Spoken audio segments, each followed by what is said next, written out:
Muy buenas tardes, en Santiago de Cali, hoy lunes 11 de octubre, siendo las 3:32 de la tarde, en cumplimentar las disposiciones previstas en la resolución número 216 del 25 de mayo de 2020, referido por la Procuraduría General de la Nación, artículo 2.1, y acogidas por esta personería distrital mediante resolución número 120 del 26 de mayo de 2020.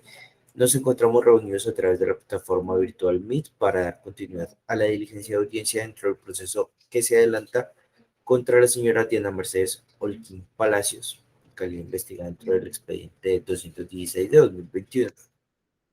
La presente diligencia es presidida por el doctor Miguel Ángel Pérez de los Ríos, personero delegado adscrito a la Dirección Operativa para la Vigilancia de la Conducta Oficial en calidad de secretaria de la audiencia, el suscrito Juan Camilo Muñoz Ante. Le permito informarle, doctor Miguel, que en la reunión que nos ocupa se encuentra presente la doctora Sandra Lorena Álvarez Castellón, quien ya ha sido previamente identificada en calidad de abogada de confianza de la investigada Diana Mercedes Holguín Palacios, quien, valga la pena resaltar, no se ha hecho presente en la diligencia virtual. Es preciso mencionar que no se ha llegado a ningún documento con destino a este proceso y que la audiencia que nos ocupa el día de hoy es para escuchar el recurso o el sustento del recurso de apelación presentado por la doctora Sandra Lorena Álvarez. Ok, gracias. Entonces, procedo en mi calidad de apoderada Diana Mercedes Holguín Palacios en la presente audiencia presentar el recurso de apelación contra el fallo de primera instancia que se dictó en este proceso en audiencia celebrada el pasado 8 de octubre de 2021, el cual se fundamenta en los siguientes argumentos. Primero, violación al principio de congruencia entre el cargo formulado y el fallo sancionatorio. Dentro de un proceso disciplinario debe existir plena identidad o congruencia entre el pliego de cargos y las decisiones definitivas como garantía de los derechos fundamentales de defensa y contradicción del disciplinado. Al respecto, ha manifestado el Consejo de Estado en sentencia del 1 de agosto de 2018, radicación número 0491-2017, abro comillas, en materia disciplinaria, el debido proceso administrativo impone a la autoridad disciplinaria, entre otros aspectos, sancionar al disciplinado exclusivamente por la comisión de los hechos objeto de reproche disciplinario inicialmente imputados, y no por unos diferentes. Esto con el claro propósito de proteger el derecho de contradicción y defensa de este. Esta garantía ha sido denominada por la jurisprudencia del Consejo de Estado como un principio de congruencia. Sobre el particular, esta corporación se ha pronunciado en los siguientes términos.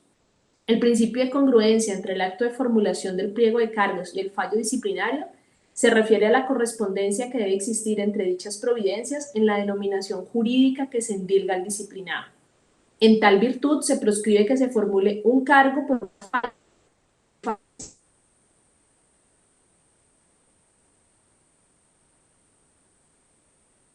consecuencia trae como consecuencia... Doctora Sandra. ¿Sí, señor? Qué pena, es que se le estaba entrecortando. Si Ok, usted gusta, doctora. voy a apagar la Sí. cámara entonces. A ver. Perfecto, eso está bien. Listo. Voy a leer aquí el último parrafito que iba.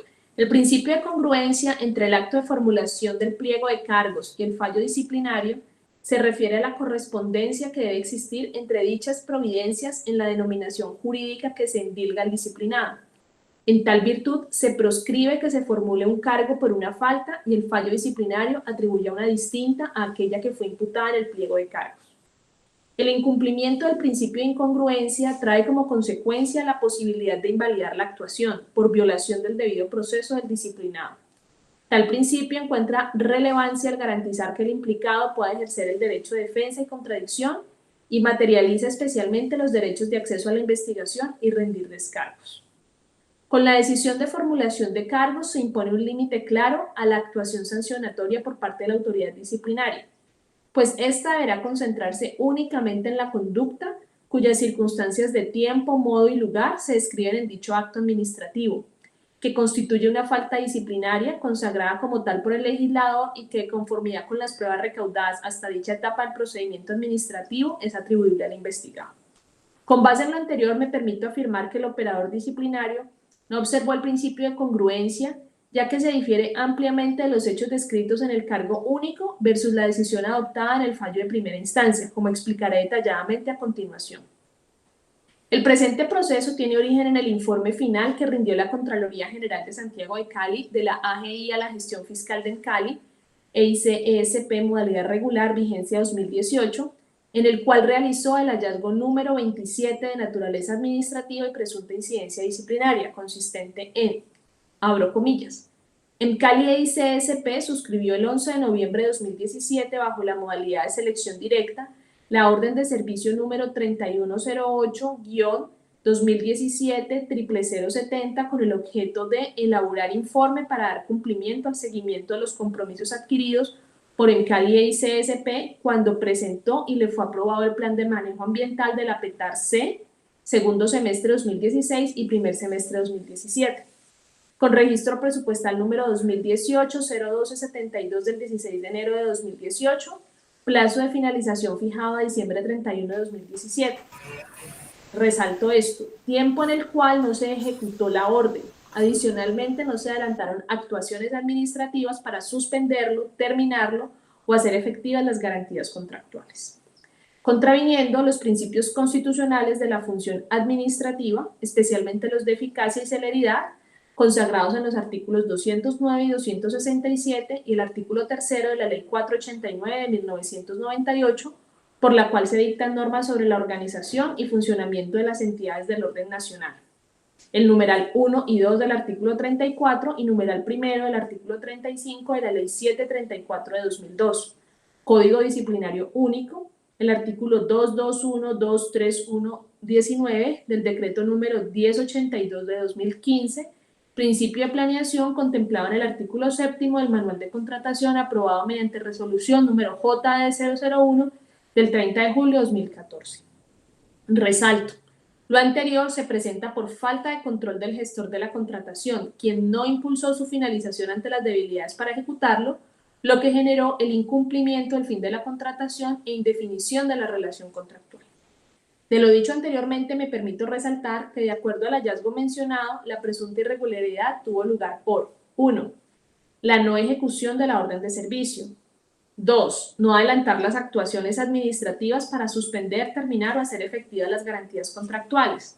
3. No haber impulsado la finalización de la orden de servicio por falta de control.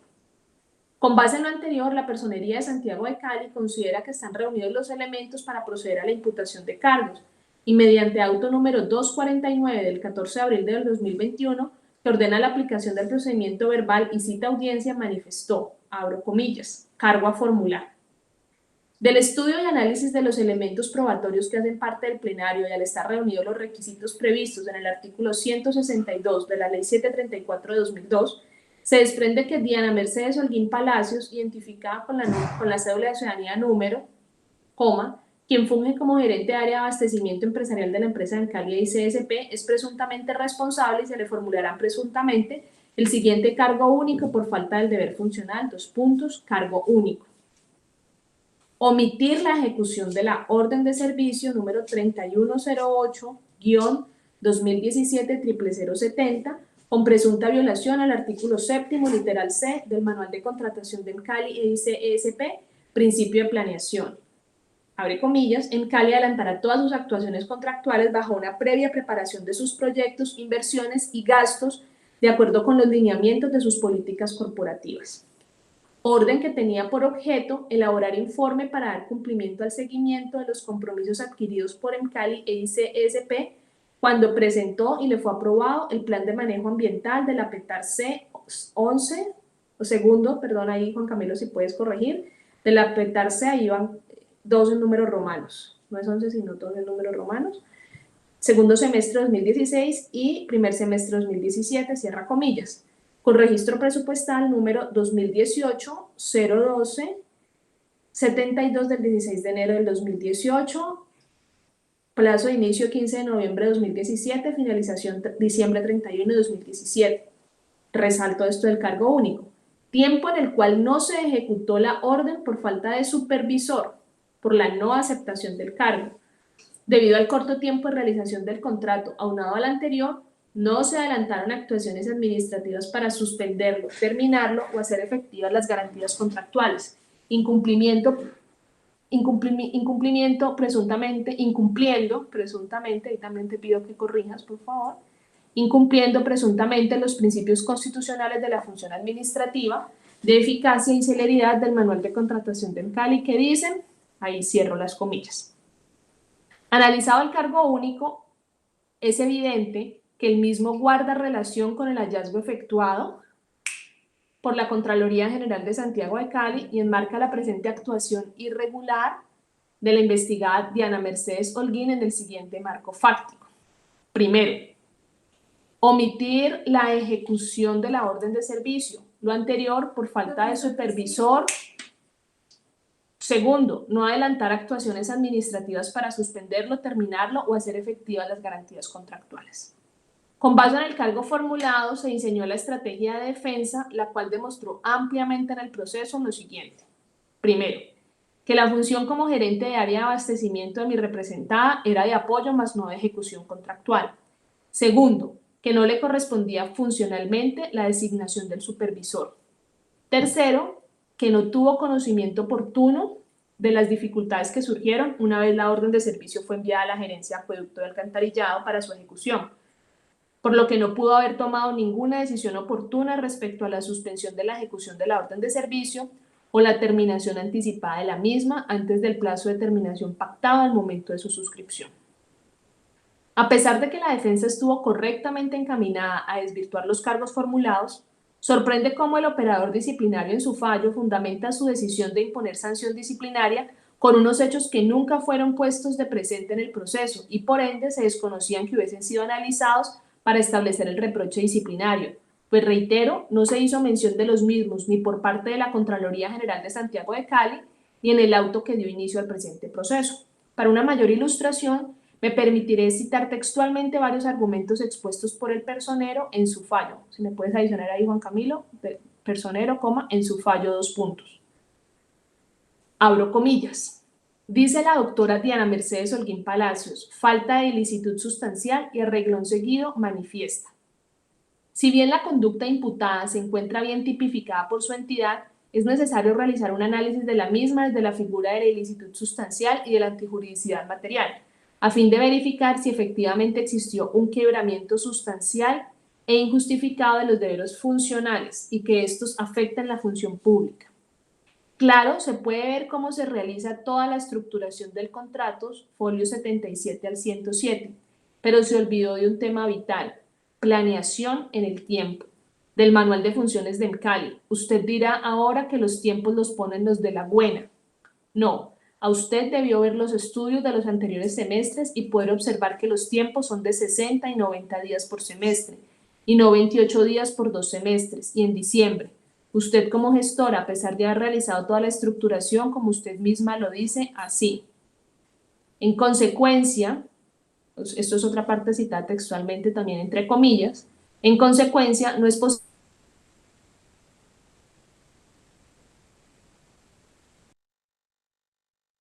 realizó oportunamente, como lo fue realizar la ficha de abastecimiento, presentar la invitación a ofertar y las condiciones de contratación, realizar la evaluación de las propuestas, manifestar al contratista la aceptación de la propuesta, remitir la orden de servicio, el registro presupuestal y demás documentos pertinentes al Departamento de Gestión Administrativa de la Gerencia de la Unidad Estratégica de Negocio de Alcantarillado, entre otras gestiones. Eso es cierto y nadie lo puede discutir. El cargo que se le imputa no tiene nada que ver con la no aceptación de la supervisora. Aquí te pido que corrijas porque dice supervisoría, pues supervisora, señora Verónica Agudelo Botina. Exacto, corregir ahí. Verónica Agudelo Botina. El caso está en que usted firmó la orden de servicio número 3108-2017-00070 el 16 de noviembre de 2017, fecha para la cual ya era imposible el estudio contratado. Digo yo, en el contrato no se canceló nada, se lo dio por terminado entre las partes, no se dio en el estricto sentido de la palabra la afectación económica o detrimento patrimonial, pero sí se dio un desgaste de personal desde la Contraloría, pasando por Encali y la personería, asunto que es reprochable y no se debió dar. todo por faltar al principio de la planeación. Si usted, doctora Diana Mercedes Holguín Palacios, planea los tiempos comparados con años anteriores, no firma dicha orden de servicios con 28 días hábiles para el estudio de 2 semestres y con fecha límite 31 de diciembre del 2017. Aquí podemos observar cómo se cambian sustancialmente los hechos objeto de un reproche disciplinario, pues pasamos en la formulación del cargo único a una presunta omisión en la ejecución de la orden de servicio suscrita, al argumento central del fallo que corresponde a una falta que se fundamenta en la suscripción de la orden de servicio con un plazo, según el personero, imposible de ejecutar. Adicionalmente, ahora se le endilga a mi representada en el fallo una responsabilidad por la pérdida de horas de trabajo del equipo de la Contraloría, la Personería y los funcionarios de ENCALI, situación que antes en el proceso nunca había sido puesta de presente, pero que sí fue tenida en cuenta en el fallo sancionatorio tal y como lo cito a continuación. 2 puntos, abro comillas. De la declaración juramentada de la doctora Diana Jimena de la Cruz no es posible extraer nada ni a favor de la investigada y poco en contra de la misma, ya que su concepto se limita solo a su experiencia en el Cali GAE, el cual es desde el año 2017, y este contrato u orden de servicio para 2 semestres era del 2016 y 2017. Además que el caso investigado llega desde la estructuración de la orden de servicio hasta la firma sin ejecución por falta de tiempo o planeación. Que no se perdió un solo peso de la orden de servicio es cierto, pero que se perdió dinero en horas de trabajo desde la gerente de la GAE, sus funcionarios, equipo estructurador, equipo solicitante y un resto de funcionarios públicos o contratistas del Estado. Para la muestra, los funcionarios de la Contraloría y Personería también es cierto por falta de eficiencia y eficacia de la funcionaria. Por lo tanto, miremos solo una pregunta al tema investigado. Cierra comillas. Es increíble cómo si bien en la formulación del cargo único se le imputa una omisión en la ejecución de la orden de servicio y esta logra demostrarse con las pruebas aportadas y la versión libre rendida, el personero no tiene en cuenta esto y cambia totalmente los argumentos, como quedó constancia en el fallo cuando se pronuncia respecto a los alegatos de conclusión presentados. 2 puntos, abro comillas. A los alegatos de conclusión expuestos dice: mi representada no fue la responsable de definir el plazo de la contratación, tal y como se probó en el proceso a través del documento denominado ficha de requerimiento. Era la gerencia de unidad de negocio acueducto alcantarillado de ENCARI e ICSP la encargada de llevar a cabo el proceso de planeación de la orden de servicio número 3108-2017-00070 con el objeto de elaborar informe para dar cumplimiento. Le manifiesto que la ficha de requerimiento es solicitud a GAE de agosto de 2017, folio 81, y dice plazo estimado 31 de diciembre del 2017. Mire cuándo fue firmada la orden de servicio, sino alrededor del 17 de noviembre, que expide en el registro presupuestal, y el 21 de noviembre que designan supervisora. Eso es un despropósito pensar, como lo expresó la doctora Diana. Las órdenes de servicio no tienen fecha de inicio, sino fecha de terminación, como en el presente caso. Entonces iban a realizar en 28 días lo que en años anteriores se hacía en 60 días por semestre, y para el caso el estudio era para 2 semestres. Sencillamente no debió firmar esa orden de servicio con fecha límite 31 de diciembre. Dice: a la gerencia de área de abastecimiento empresarial le correspondía adelantar el proceso contractual, mas no era responsable de la ejecución de la orden de servicio. Es cierto lo mencionado, pero la ejecución de ese contrato no se podía realizar en 28 días. Era un físico imposible, según las anotaciones al punto anterior. Sencillamente tiene que ver con el estudio de la conveniencia o inconveniencia de la firma del contrato, y esa firma a esas alturas era inconveniente. Faltó a la planeación. Además, debió con antelación a la firma del contrato cerciorarse de la elaboración de los estudios, diseños, tiempos y proyectos. Pero la doctora Diana Mercedes Holguín Palacios no estudió ni conoció lo que se iba a realizar. Más aún que esa dependencia se dice que para la época era recién creada, o sea, nueva, sin experiencia en este tipo de orden de servicio. Mires el folio 12 y 13, proceso 245-2019. Dice: la dirección técnica de la gerencia de unidad de negocio acueducto alcantarillado dio aviso inoportuno a la gerencia de abastecimiento acerca del inconveniente en la designación de un supervisor de la orden de servicio. El aviso inoportuno no es la causa de esta falta disciplinaria, es la firma inoportuna, cuando el tiempo expiraba y ordenaba lo imposible a la doctora Diana Mercedes Holguín Palacios. La causa es haber firmado como gestora y ordenadora lo que en las alturas de la vigencia ya no se alcanzaba a realizar. Del fallo recurrido podemos concluir que los hechos que toma en cuenta el personero para emitir su juicio de responsabilidad disciplinaria se circunscriben a inexperiencia de mi representada en la contratación de este tipo de órdenes de servicio en atención a que hacía parte de una nueva estructura organizacional que entró en operación en el 2017. Diana Holguín no debió firmar la orden de servicio que tenía como fecha de terminación el 31 de diciembre de 2017 porque era un físico imposible, según palabras textuales del operador disciplinario, ejecutar el contrato en el término inicialmente previsto. Violación al deber de planeación al no haber revisado los procesos de contratación anteriores y tomar como base los plazos de ejecución tenidos en cuenta en vigencias pasadas. Es evidente entonces que el operador disciplinario entre la imputación de cargos y el fallo de primera instancia varió completamente los hechos investigados, pues pasó de revisar el por qué no se había ejecutado la orden ni se habían tomado de parte de la investigada las acciones correspondientes para suspender o terminar el contrato, a imputarle una responsabilidad por haber suscrito el contrato con un plazo aparentemente imposible de cumplir, configurándose así una violación al debido proceso, pues se impidió el cabal ejercicio del derecho de defensa, ya que las pruebas aportadas y la estrategia de defensa puesta en marcha estaban encaminadas a desvirtuar lo afirmado en el auto de imputación y obviamente a desvirtuar la responsabilidad del cargo único. Es por eso que, por ejemplo, la prueba testimonial solicitada a juicio del personero no aportó nada, pues evidentemente esta no estaba encaminada a demostrar técnicamente si en el plazo pactado era posible o no ejecutar el contrato. Segundo punto. No existe prueba idónea en el proceso que permita concluir que el plazo pactado era físicamente imposible de cumplir.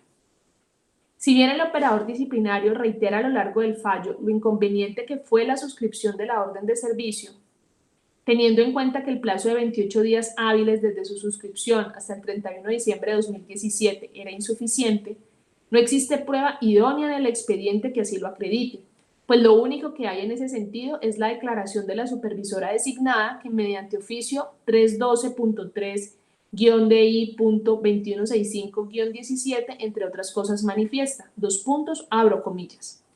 No me es posible recibir la supervisión de dicha contratación, como indica el memorando 300-GAA-01204-17, por la evidente falta de tiempo para el desarrollo de todas las actividades inherentes a su ejecución.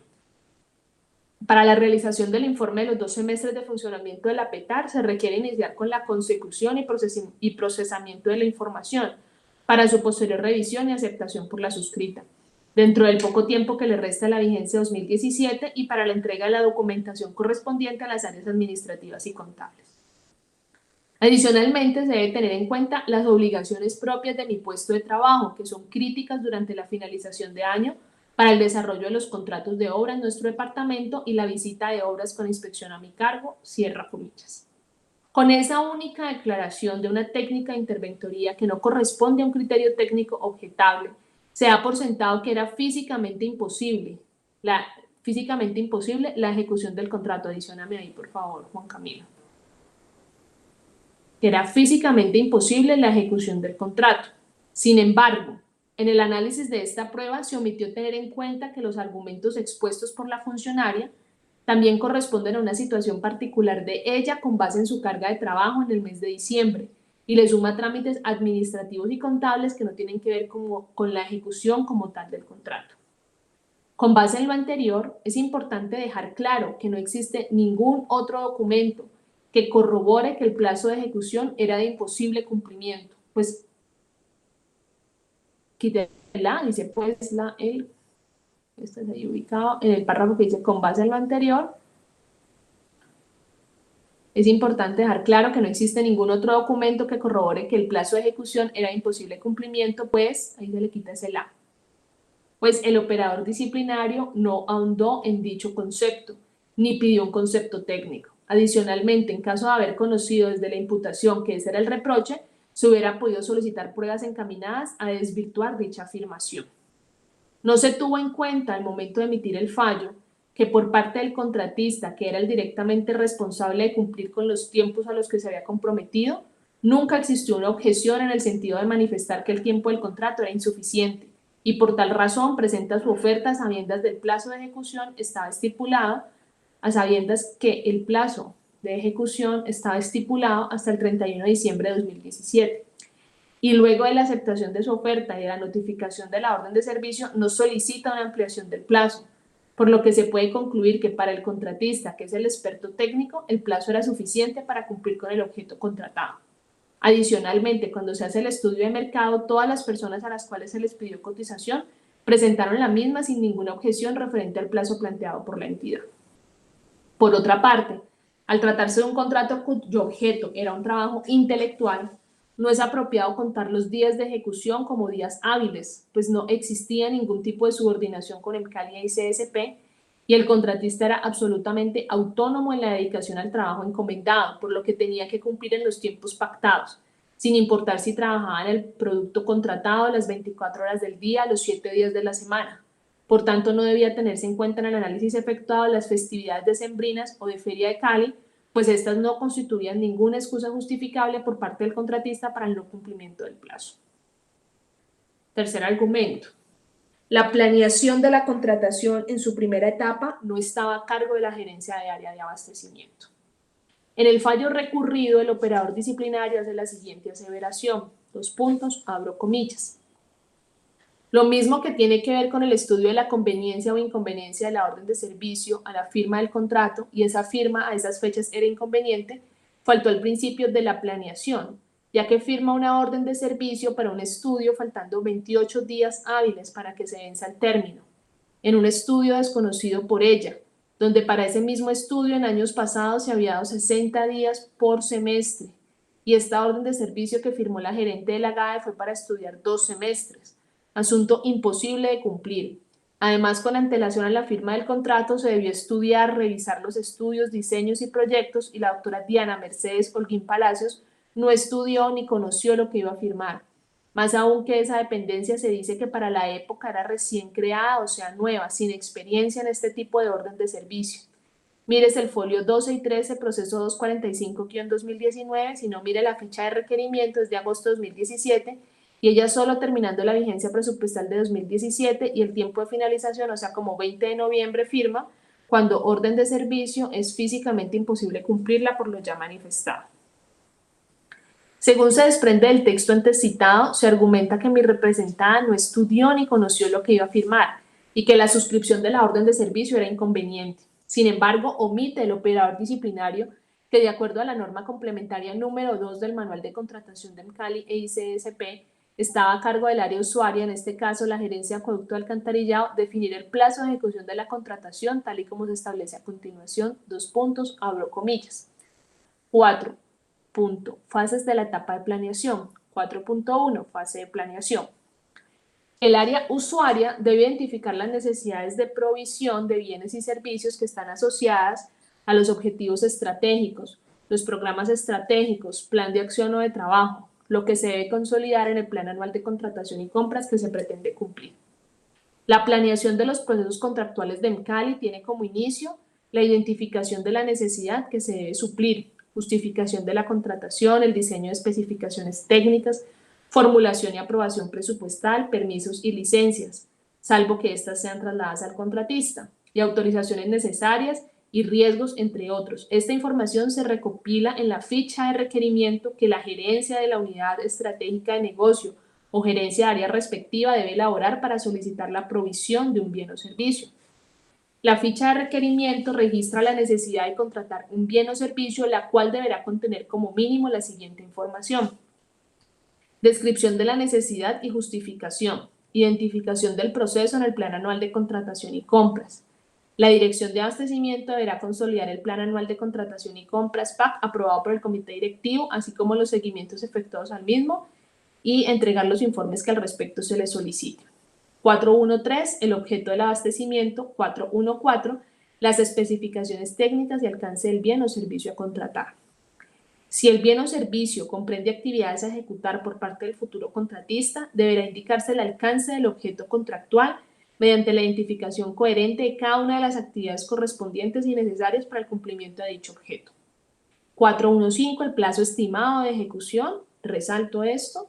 4.1.6, el destino de los bienes y o servicios. 4.1.7, identificación de las autorizaciones, licencias y permisos. Las autorizaciones, diseños a nivel constructivo, estudios de factibilidad y o prefactibilidad necesarios para la construcción de la obra a contratar se aplica permisos y o licencias deben ser expedidos por las autoridades administrativas respectivas si aplica.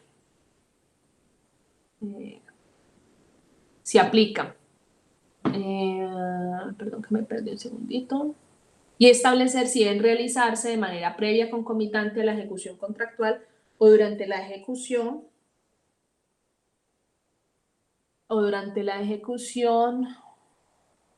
contractual, durante la ejecución si son trasladadas al contratista. En el caso de productos peligrosos, se deben solicitar los permisos y licencias medioambientales. El operador disciplinario hace una aseveración la cual no guarda relación con las evidencias del proceso, y es que mi representante no estudió ni conoció lo que iba a firmar, lo cual es absolutamente falso, pues la investigada Diana Holguín suscribe la orden de servicio con el convencimiento de que el plazo pactado era suficiente en atención a lo siguiente. El área usuaria, quien funcionalmente es la conocedora del proceso y a quien le corresponde operar el negocio de acueducto alcantarillado, fijó un plazo de ejecución que no indicaba un número de días mínimo. Esto lo hizo como responsable funcional de la etapa de planeación. Diana Holguín, en su calidad de gerente de área en el desempeño de sus funciones estratégicas, no era la directa responsable de conocer técnicamente cada una de las contrataciones a su cargo, pues de acuerdo al tamaño de una empresa como Emcali EIC ESP, existe toda una estructura organizacional a su cargo con unas responsabilidades funcionales definidas, encargada del análisis de los procesos de contratación. En este caso era la dirección de abastecimiento a cargo de Andrés Saninovis quien suscribió la ficha de abastecimiento y verificó con base en cotizaciones solicitadas en el mercado que el plazo establecido era de posible ejecución, pues ninguno de los cotizantes manifestó alguna inquietud referente a la imposibilidad física de la ejecución del contrato. El modelo de abastecimiento estratégico y especialmente la gerencia de abastecimiento estratégico de Emcali EIC ESP no pretende tener el conocimiento técnico de cada uno de los procesos a su cargo, pues eso implicaría que el gerente del área tuviera que ser experto técnico de energía, acueducto, alcantarillado y telecomunicaciones, en vez de ser un experto en estrategia gerencial. Por lo tanto, el modelo tiene un diseño en donde el área usuaria, que es quien opera el respectivo negocio, establece las condiciones técnicas y de plazo, y no es la GAE la llamada a oponerse al mismo, a menos que existan razones fundadas para ello, pero en el caso concreto no ocurrió. Al momento de la suscripción de la orden de servicios, ahí te pido que corrijas, Juan Camilo, por favor. Al momento de la suscripción de la orden de servicios, múltiples funcionarios expertos y conocedores del tema habían ratificado que el plazo pactado era suficiente. Dichos funcionarios son Luz Ángela Otero, jefe de Departamento de Gestión Administrativa de la UENA, quien remite el proceso a GAE. Alfredo Urbano Jiménez, director técnico de la UENA, responsable técnico del proceso, que firma la ficha de requerimiento que determina el plazo de entrega del bien que se pretendía contratar. Zaida Martínez Marmolejo, profesional de gestión ambiental, quien tiene mucha experiencia en estos procesos de contratación, elaboró la ficha de requerimiento. Harold Mondragón, profesional de apoyo de la GAE, quien elaboró la ficha de abastecimiento, y Andrés Saninovis, director de abastecimiento, quien aprueba dicha ficha. Antes de que Diana Holguín firmara la orden, antes de que Diana Holguín firmara la orden, 5 funcionarios de Emcali y CSP ya habían participado en el proceso y consideraron el plazo como suficiente para su ejecución. Cuarto argumento. No es coherente que se sancione la investigada por falta de planeación en la determinación del plazo del contrato y se haya absuelto al responsable directo de la planeación en la UENA. No guarda mucha coherencia que a mi representada se le impute una responsabilidad disciplinaria por haber suscrito un contrato que no se ha dado, pero al analizar la conducta del funcionario Alfredo Urbano, quien directamente determinó las características técnicas del servicio a contratar y estableció una ficha de requerimiento del plazo del mismo, no guarda mucha coherencia, un contrato que no, quien directamente determinó y estableció en la ficha de requerimiento del plazo mismo, se le haya absuelto. Adicióname esa parte ahí, por favor. Plazo del mismo, se le haya absuelto.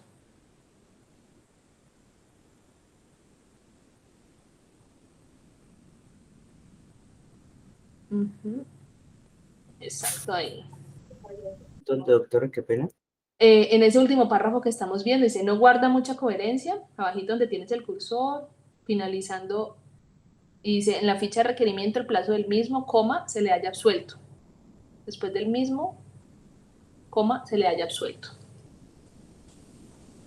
Lo anterior, porque en el análisis del proceso contra quitarle donde dice él, contra Alfredo Urbano, el operador disciplinario sí fue congruente y se limitó a verificar la ejecución del contrato, más no la planeación del mismo, pues esto último no fue objeto de hallazgo por parte de la Contraloría. Como prueba de esto, citaré textualmente un aparte del fallo de dicho proceso. Abro comillas, razones de la absolución.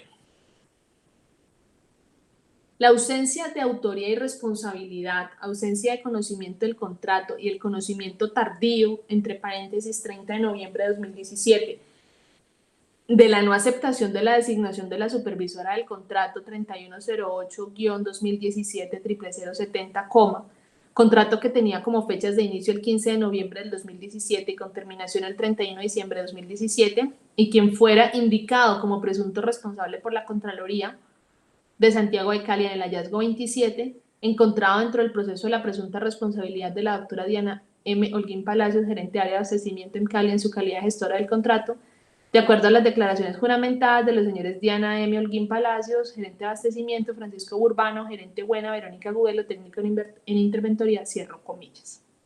Del anterior análisis se desprende que frente al mismo hallazgo de la Contraloría y frente al mismo cargo, y adicioname ahí por favor, y frente al mismo cargo formulado, coma,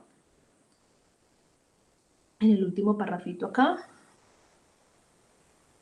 por ahí donde está el cursor,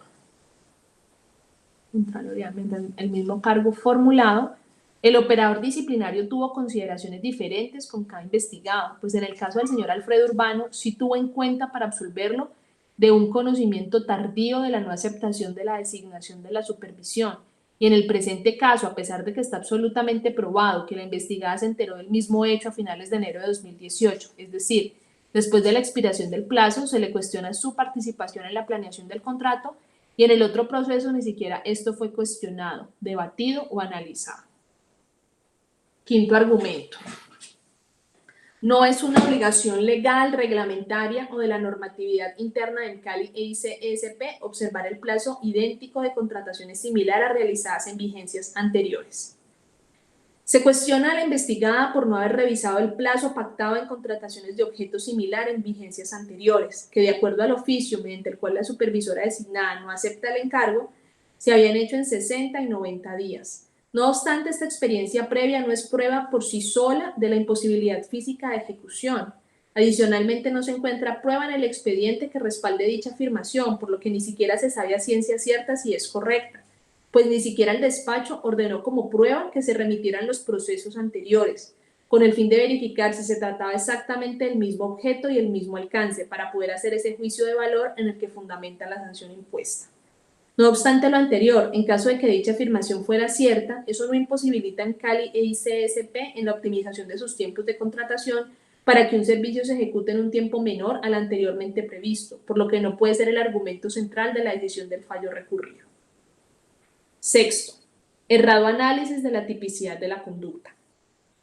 El fallo al analizar la tipicidad de la conducta indica que, abro comillas, el problema jurídico planteado está en que la señora Diana Mercedes Holguín Palacios violó el manual de funciones del Cali en su artículo 7º, literal J, principio de planeación, lo mismo que el manual de funciones del cargo en su propósito principal de planear, dirigir y organizar, y en el de las funciones esenciales, siguiendo con la violación de los artículos 34, numeral 1 y los 2 y artículo 35, numeral 1 y 2 del CDU.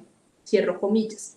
Sobre esto debo anotar que la resolución número GG000800 de 2016, por la cual se efectúan ajustes al manual de funciones y competencias laborales adoptado mediante la resolución GG número 001037 del 25 de septiembre de 2015, se incorpora parcialmente la resolución JD 009 del 18 de diciembre de 2015 y la resolución GG número 1176 del 6 de noviembre de 2015, vigente al momento de los hechos materias de investigación. En su artículo 7 no hace referencia alguna al principio de planeación, ni contiene literales, por lo que es una norma inexistente.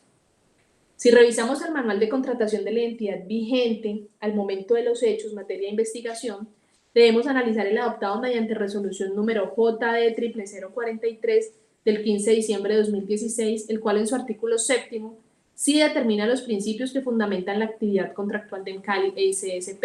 En el literal J Se hace referencia al principio de celeridad, mas no al de planeación, por lo que tampoco se adecua a esta norma. Por último, se afirma que la tipicidad se prueba con la ficha de requerimiento, lo cual es inexplicable, pues dicha ficha, por el contrario, lo que prueba es que mi representada no fue la responsable en la determinación del plazo, sino que en el ejercicio de la planeación del CALI EIC-ESP, descrita ampliamente en la norma complementaria 2, que obra como prueba dentro del presente proceso, la planeación inicial no estaba a su cargo.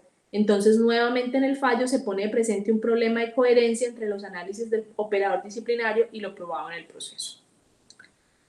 Séptimo, no se le puede imputar una falta grave.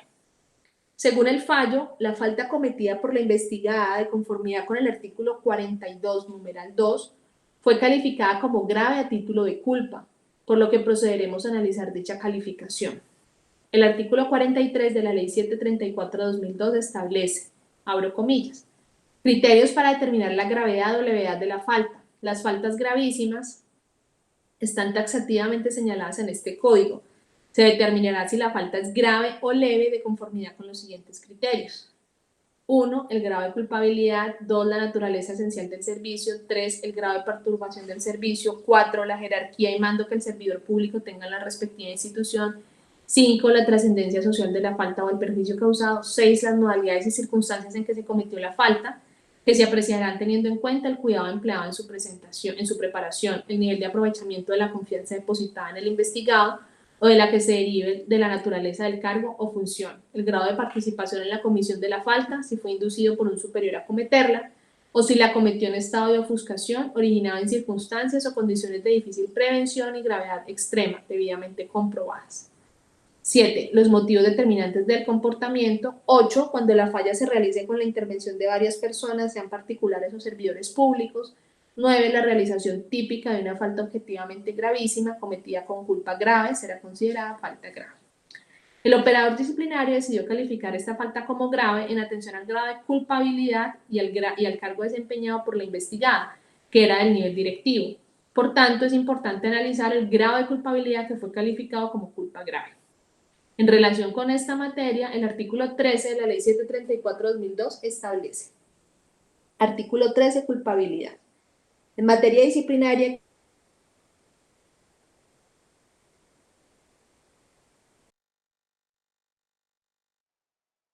la sanción disciplinaria está condicionada a la valoración que al cabo del respectivo proceso se haga respecto del dolo de la culpa con la cual haya actuado el investigado. Al respecto, la jurisprudencia expuesta. El principio de culpabilidad en materia disciplinaria y el sistema de números apertus en la incriminación de las faltas disciplinarias. La sujeción que debe el derecho disciplinario a la Constitución implica que, además de garantizar los fines del Estado social de derecho, debe reconocer los derechos fundamentales que rigen nuestro ordenamiento jurídico, siendo la culpabilidad uno de ellos, según lo consagrado en el artículo 29 superior, en virtud del cual toda persona se presume inocente mientras no se le haya declarado judicialmente culpable. Es decir, que en nuestro sistema jurídico ha sido proscrita la responsabilidad objetiva y, por lo tanto, la culpabilidad es supuesto ineludible y necesario de la responsabilidad y de la imposición de la pena, lo que significa que la actividad punitiva del Estado tiene lugar tan solo sobre la base de la responsabilidad subjetiva de aquellos sobre quienes recaiga, entre paréntesis C-626 de 1996. Principio constitucional que recoge el artículo 14 del CDU acusado al disponer que en materia disciplinaria queda proscrita toda forma de responsabilidad objetiva y las faltas solo son sancionables a título de dolo o culpa. Así lo ha reconocido la jurisprudencia de esta corporación al señalar que el hecho de que el Código establezca que las faltas disciplinarias solo son sancionables a título de dolo o culpa implica que los servidores públicos solamente pueden ser sancionados disciplinariamente luego de que se haya desarrollado el correspondiente proceso, con las garantías propias del derecho disciplinario y en general del debido proceso, y que dentro de este se haya establecido la responsabilidad del disciplinado. Abro paréntesis, C728 del 2000, cierro paréntesis. Si la razón de ser de la falta disciplinaria es la infracción de unos deberes, para que se configure violación por su incumplimiento, el servidor público infractor solo puede ser sancionado si ha procedido dolosa o culposamente, pues como ya se dijo, el principio de la culpabilidad tiene aplicación no solo para las conductas de carácter delictivo, sino también en las demás expresiones del derecho sancionatorio. La noción de culpa se encuentra escrita en el artículo 44, parágrafo de la Ley 734 de 2002, que dice, parágrafo, habrá culpa gravísima cuando se incurra en falta disciplinaria por ignorancia supina, desatención elemental o violación manifiesta de reglas de obligatorio cumplimiento. La culpa será grave cuando se incurra en falta disciplinaria por inobservancia del cuidado necesario que cualquier persona del común imprime a sus actuaciones. Con base en lo anterior, es claro que el actuar de mi representada no se enmarca en el concepto de culpa aplicable al derecho disciplinario. Por tanto, la sanción impuesta constituye la aplicación de la responsabilidad objetiva. No existe prueba alguna que demuestre que Diana Holguín actuó con inobservancia del cuidado necesario que se requería para el ejercicio de su cargo, más aún cuando está probado que el plazo fijado para la contratación fue establecido por los expertos técnicos, los funcionarios, adicionalmente revisado por expertos de abastecimiento, 2 funcionarios, y por último suscrito por la investigada. Así que por el contrario está demostrado un actuar diligente, pues cumplió a cabalidad con cada uno de los pasos que estaban a su cargo y no existía ninguna razón que le permitiera inferir que el plazo pactado era físicamente imposible de cumplir. Y tal como se ha dicho, tampoco es un hecho que esté probado en el proceso. Aquí es conveniente citar jurisprudencia sobre este asunto. Consejo de Estado, Sala de lo Contencioso Administrativo, sección segunda, subsección B, consejera ponente Sandra Lizeth Ibarra Vélez, Bogotá, 31 de enero de 2018, radicación número 17001-23-23-000-2014-0032-01, entre paréntesis 1630-15. Abro comillas. El titular de la acción disciplinaria no solamente debe mostrar la adecuación típica y la antijuridicidad de la conducta, pues esta debe afectar o poner en peligro los fines y las funciones del Estado, sino también le corresponde probar la culpabilidad del sujeto pasivo, manifestando razonadamente la modalidad de la culpa. Principio legal que deriva del mandato consagrado en el artículo 29 superior, en virtud del cual toda persona se presume inocente mientras no se le haya declarado judicialmente culpable. Por esto, cuando en una decisión de la autoridad disciplinaria no existe referencia alguna a la valoración subjetiva de la conducta del sujeto disciplinable, en otras palabras, cuando se estructura la responsabilidad sin un estudio por lo menos formal de la culpabilidad, estamos ante una aplicación de responsabilidad objetiva, prohibida por el artículo 13 de la Ley 734 de 2002. Y en ese mismo orden, cuando a pesar del estudio formal de la culpabilidad de las pruebas del expediente, se desprende que la conducta no fue cometida entre los grados de culpa descritos por la ley, estamos ante la ausencia de culpabilidad en los términos del artículo 44, parágrafo de la Ley 734 de 2002. Tomar agüita un momento.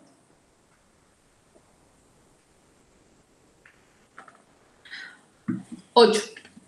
La dosificación de la sanción no es correcta.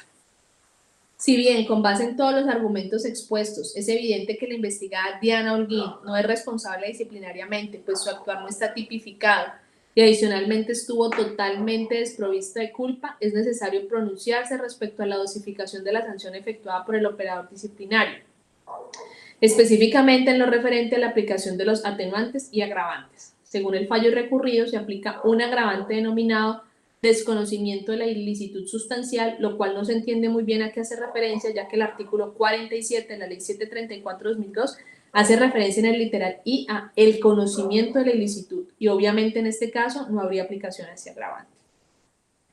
Noveno, aplicación del indubio prodisciplinario, aplicación del...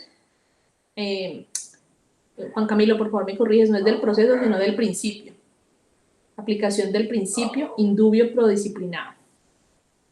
En el proceso no existe ninguna prueba que comprometa la responsabilidad de la investigada, por lo que solicito se dé aplicación al principio de indubio prodisciplinado, que según la Corte Constitucional, en sentencia C-244 del 30 de mayo de 1996, con ponencia del magistrado Carlos Gaviria Díaz, consistente en...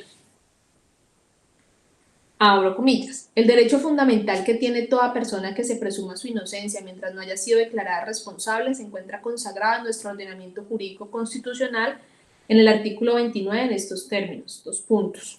Toda persona se presume inocente mientras no se le haya declarado judicialmente culpable, lo que significa que nadie puede ser culpado de un hecho hasta tanto su culpabilidad no haya sido plenamente demostrada. Este principio tiene aplicación no solo en el enjuiciamiento de conductas delictivas, sino también en todo el ordenamiento sancionador, disciplinario, administrativo, contravencional, etc. Y debe ser respetado por todas las autoridades a quienes compete ejercitar la potestad punitiva del Estado. Ahora bien, el principio general de derecho denominado indubio pro reo, de amplia utilización en materia delictiva y que se venía aplicando en el proceso disciplinario por analogía, llevó al legislador a consagrar en la disposición que hoy se acusa el indubio pro disciplinado, según el cual toda duda que se presente en el adelantamiento de procesos de esta índole debe resolverse en favor del disciplinado. El indubio pro disciplinado, al igual que el indubio pro reo, emana de la presunción de inocencia, pues este implica un juicio en lo que atañe a las pruebas y la obligación de dar un tratamiento especial al procesado. Como es de todos sabido, el juez al realizar la valoración de la prueba, lo que ha de realizar conforme a las reglas de la sana crítica, debe llegar a la certeza o convicción sobre la existencia del hecho y la culpabilidad del implicado. Cuando la administración decide ejercer su potestad sancionatoria, tiene que cumplir con el deber de demostrar que los hechos en que se basa la acción están probados y que la autoría o participación en la conducta tipificada como infracción disciplinaria es imputable al procesado. Recuérdese que en materia disciplinaria la carga probatoria corresponde a la Administración o la Procuraduría General de la Nación, según el caso, dependiendo de quién adelante la investigación, y son ellas quienes deben reunir todas las pruebas que consideren pertinentes y conducentes para demostrar la responsabilidad del disciplinado. Es claro que en el presente proceso no hay pruebas que demuestren un actuar culposo de Diana Holguín, por el contrario, está ampliamente probada su diligencia. Con base en todos los argumentos aquí expuestos, solicito que se revoque en su totalidad el fallo de primera instancia y en consecuencia se declare la ausencia de responsabilidad disciplinaria de la investigada Diana Mercedes Holguín Palacios. Hasta aquí mi recurso.